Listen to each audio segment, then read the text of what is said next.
This is William Lloyd Biddorf.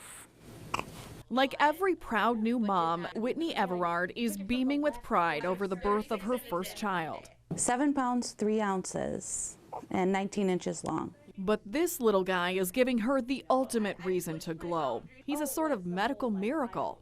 Definitely not where I thought I would be not even 2 years after, a year and a couple months after, but really happy with what we have. In November of 2018, Whitney went to the doctor, concerned about abnormal bleeding.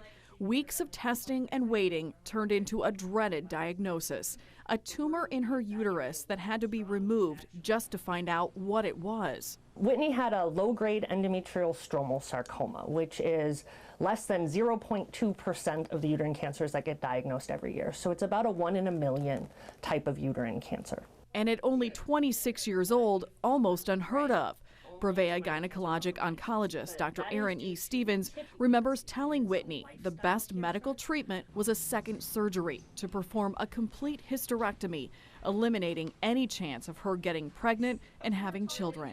She said, "Thank you very much for your opinion, but no, I'm not going to have a hysterectomy." I wasn't going to let not knowing what was going to happen decide that we would never have kids.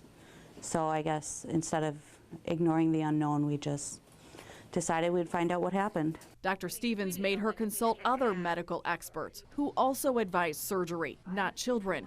But a determined Whitney and her family began researching their options, looking for other women with this rare cancer who'd had kids. She says it was hard to find even a few in this country. I had my mind made up, but I was unsure if it was the right decision necessarily. And I think she very well understood the risks that could happen. But we can't predict the future. And just because cancer behaves a certain way in a textbook doesn't mean we have to follow the textbook, because cancer also doesn't behave the way we write about it in a textbook. So a few months after removing the tumor and seeing no signs of more cancer, Dr. Stevens gave her the blessing to try for children.